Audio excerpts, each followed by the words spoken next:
Krishna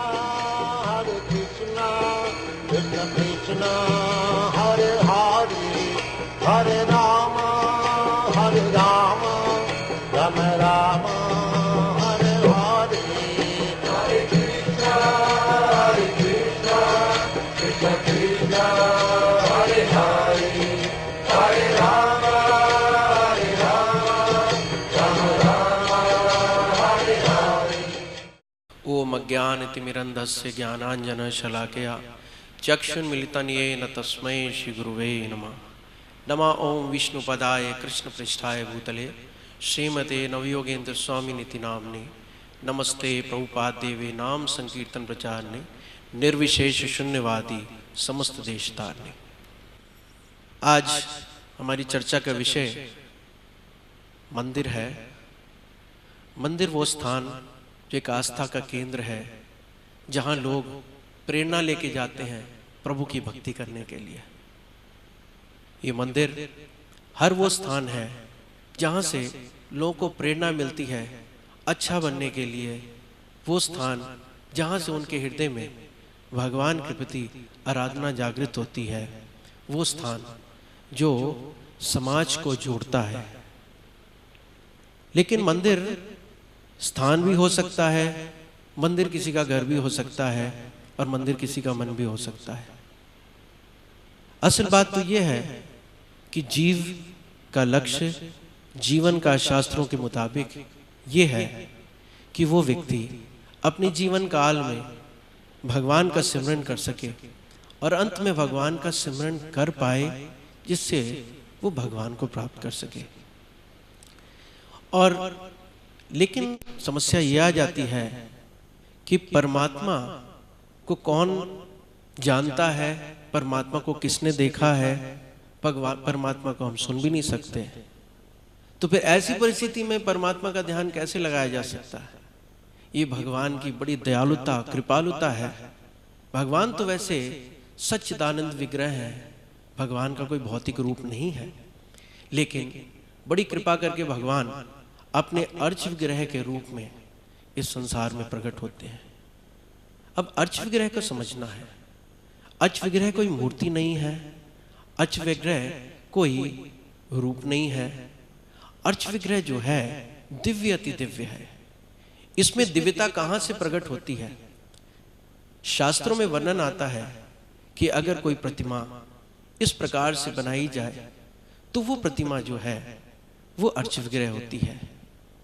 उसके पश्चात वैदिक मंत्रों के उच्चारण से अर्च विग्रह में भगवान का आवाहन किया जाता है, और भगवान का आवाहन करने के पश्चात जब वो अर्च विग्रह किसी स्थान पर स्थापित की जाती है तो वो मंदिर का स्वरूप ले लेता है।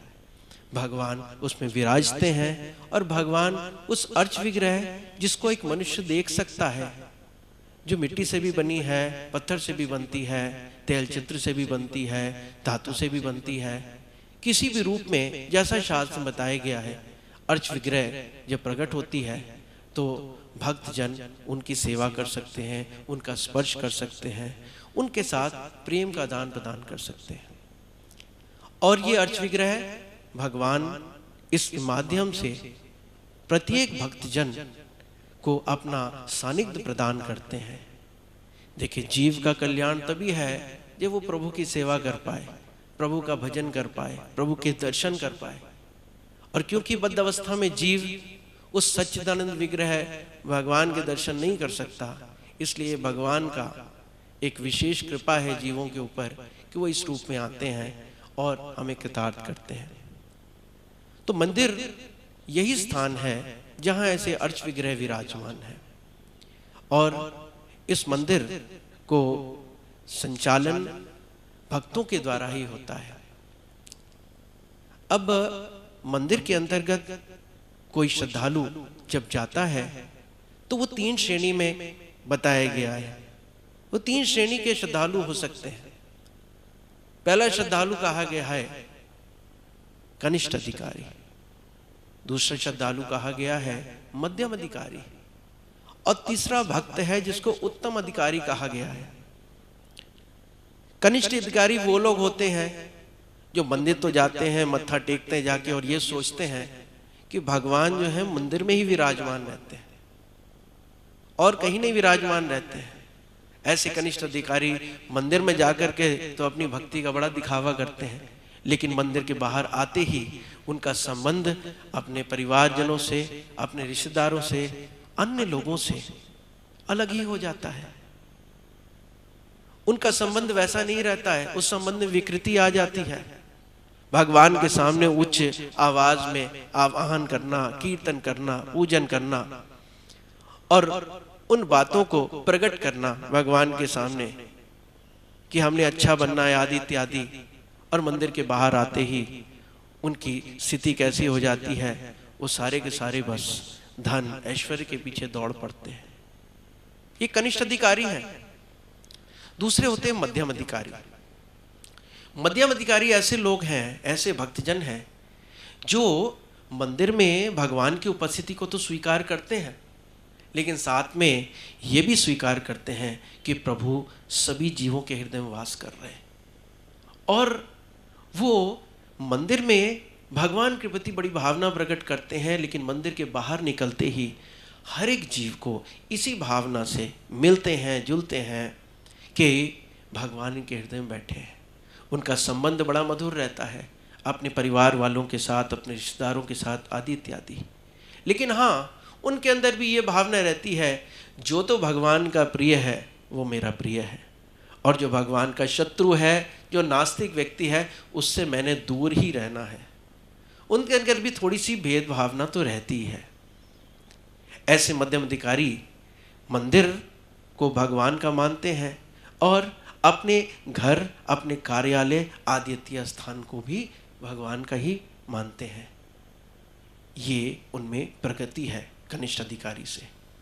दूसरी तरफ उत्तम अधिकारी वो महान भक्त हैं, महाभागवत हैं, जो मंदिर में भगवान की उपस्थिति को स्वीकार करते हैं, मंदिर के बाहर प्रत्येक जीव में भगवान की उपस्थिति को स्वीकार करते हैं, यहाँ तक कि पूरे विश्व में भगवान का ही साम्राज्य समझते हैं।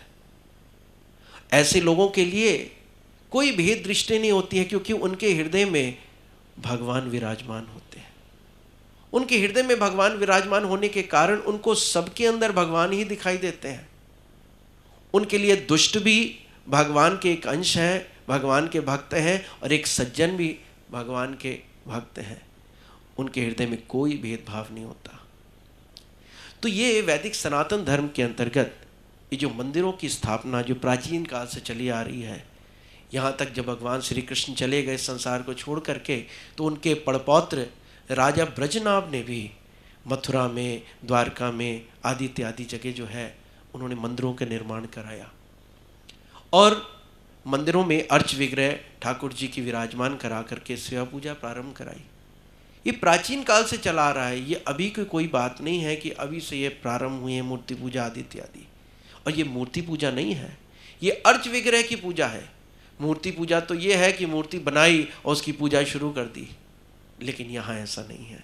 यहाँ मूर्ति शास्त्र के मुताबिक बनती है, शास्त्र के अनुसार उसमें प्राण प्रतिष्ठा होती है, और फिर उसकी सेवा पूजा एक वैदिक ढंग से की जाती है। तो ऐसी परिस्थिति में जहाँ मंदिर विराजमान है, वहाँ मंदिरों का वातावरण इस प्रकार से होना चाहिए कि वहाँ मंदिर में ऐसी भावना जागृत हो लोगों के हृदय में, ऐसा निष्काम वातावरण होए कि एक कनिष्ठ अधिकारी जो ये केवल ये सोचता है कि भगवान मंदिर के अंदर हैं, और वो व्यक्ति जो है यही भावना से मंदिर जाता है कि मंदिर में मत्था टेक के मैं अपना कार्य पूरा कर लूँगा, वो धीरे धीरे करके प्रगति करता है। उसके हृदय में एक ऐसी भावना जागृत होती है कि प्रभु सबके हृदय में है। मंदिर में केवल विग्रह में ही भगवान नहीं है, मंदिर के जो भक्त हैं उनमें भी भगवान है।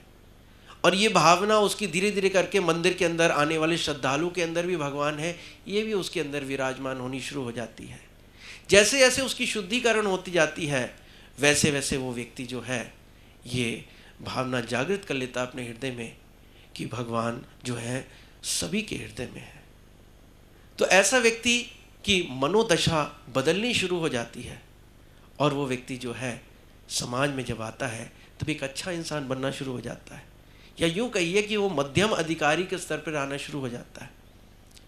और जो मध्यम अधिकारी है वो जो सब में भगवान की उपस्थिति समझता तो है लेकिन दुष्टों से दूर रहना चाहता है, ऐसे निष्काम वातावरण वाले मंदिर में आकर के जब भगवान की सेवा पूजा करता है तो उसके हृदय में दुष्टों के प्रति भी वैर खत्म हो जाता है, उसके हृदय में भी भावना जागृत होती है ये भी तो भगवान के हैं।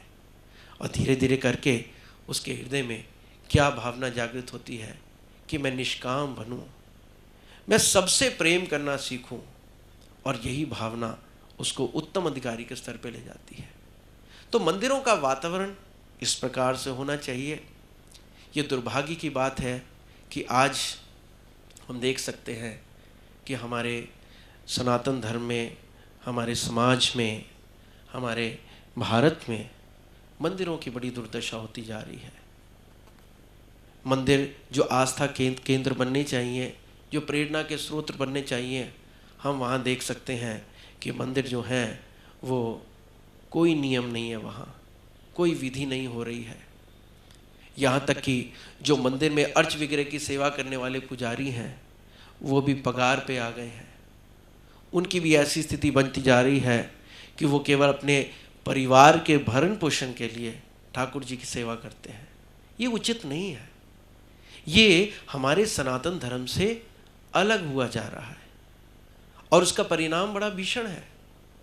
हमारे परम गुरुदेव दादा गुरु परदादा गुरु श्रील भक्ति सिद्धांत स्वामी ठाकुर क्या कहा करते थे कि जो व्यक्ति भगवान के मंदिर के अंदर अर्च विग्रह की सेवा करते हुए उसके दर्शन लोगों को कराता है, इसीलिए कि जो धन चढ़ेगा, जो पैसे आएगा, उससे मैं अपनी उदर पूर्ति करूं, तो उससे बेहतर वो व्यक्ति है जो मंदिर के बाहर जा कर के झाड़ू लगाता है निष्काम भाव से कि ठाकुर जी का द्वारा है, ठाकुर जी का मंदिर है।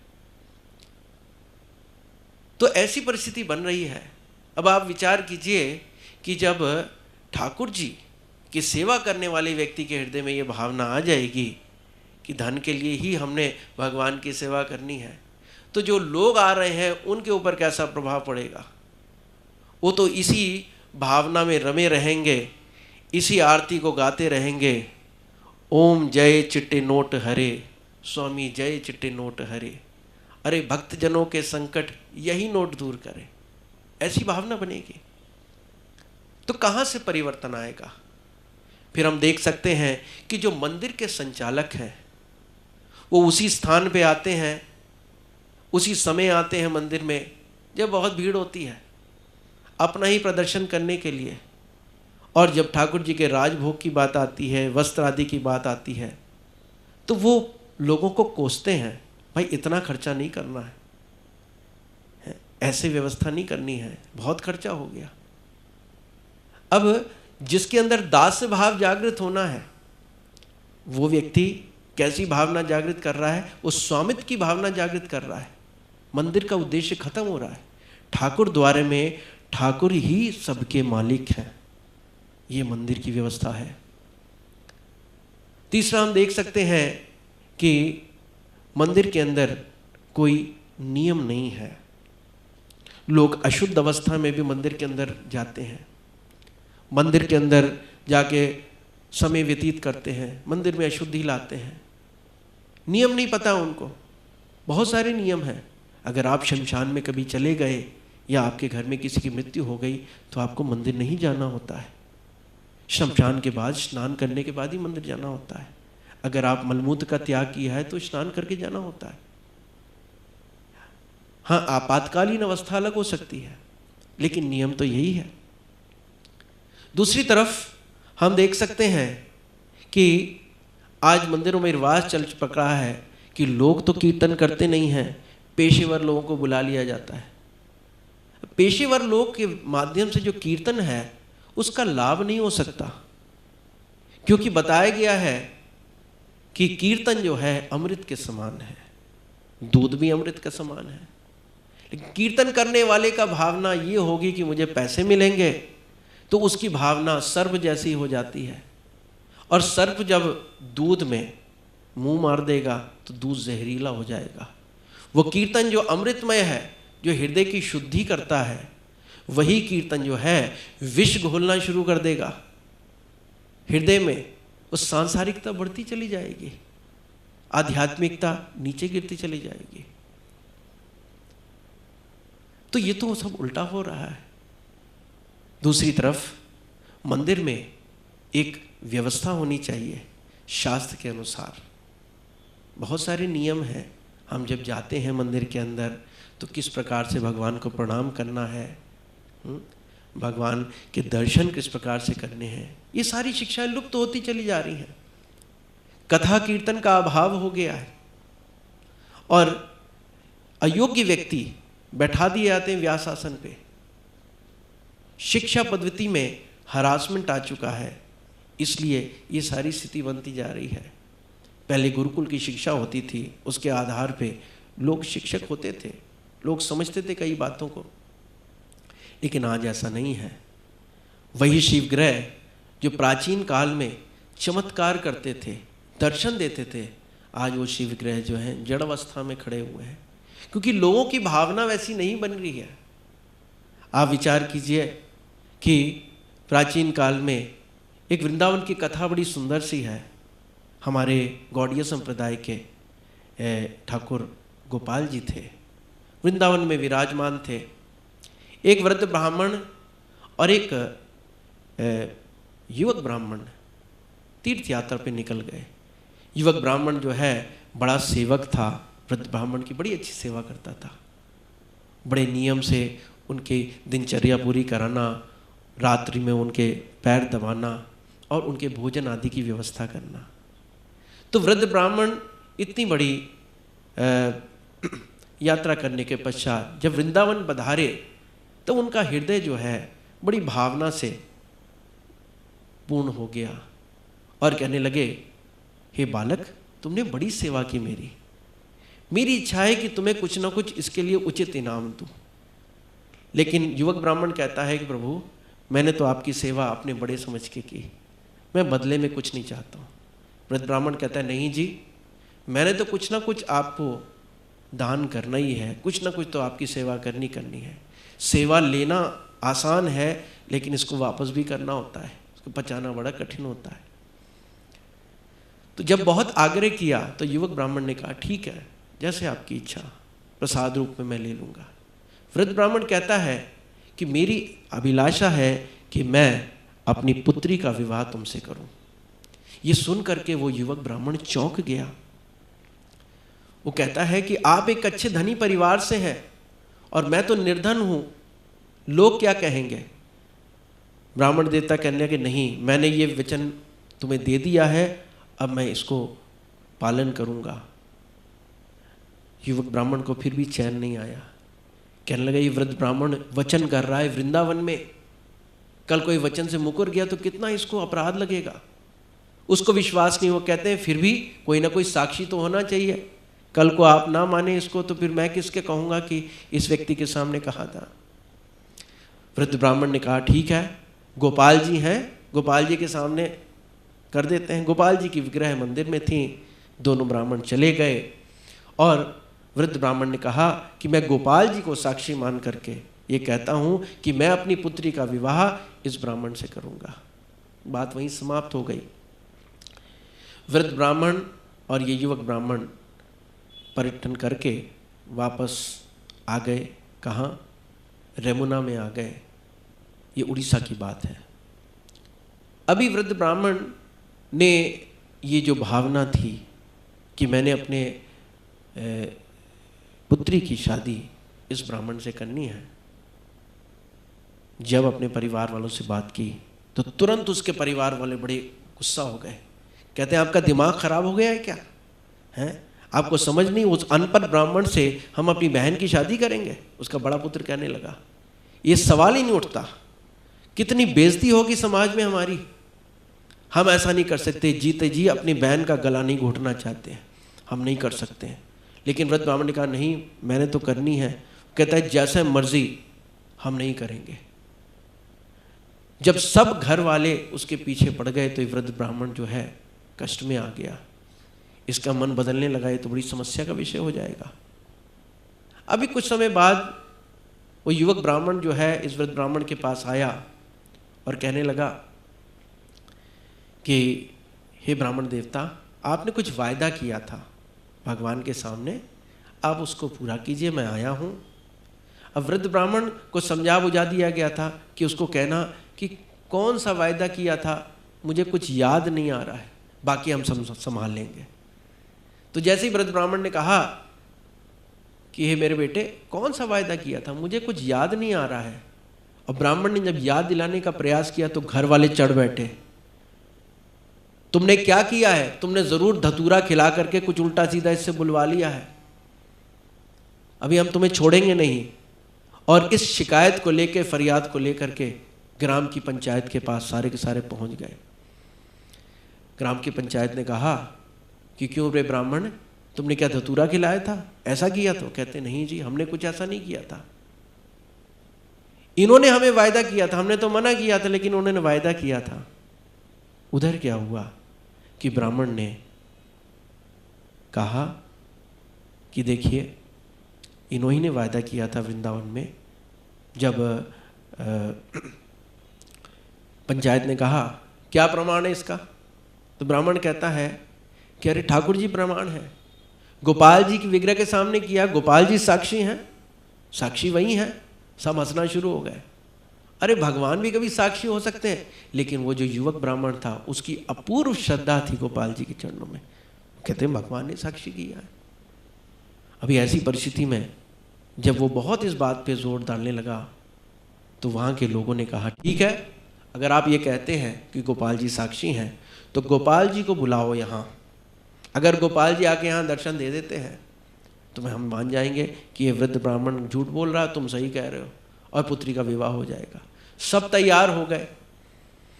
वृद्ध ब्राह्मण के हृदय में एक उत्कंठा बनी रही, ये क्या हो गया, ये क्या हो गया। लेकिन उसके परिवार वाले बड़े खुश, क्योंकि वो ब्राह्मण होते हुए भी नास्तिक थे, उनका विचार भगवान के चरणों में इतना विश्वास था ही नहीं। उन्होंने कहा बिल्कुल ठीक बात है। अब ये युवक ब्राह्मण जो है वहाँ से चल दिया। चलते चलते ये कहाँ पहुँच गया, वृंदावन पहुँच गया। और वृंदावन जा कर के उसने क्या किया, मंदिर में ठाकुर जी के सामने प्रणाम किया और रोते हुए फरियाद की कि ठाकुर जी किस संकट में आपने डाल दिया है। बात विवाह हो ना हो ये बात नहीं है, लेकिन लोगों की आस्था कैसी है कि आपके वचनों में विश्वास नहीं करते हैं।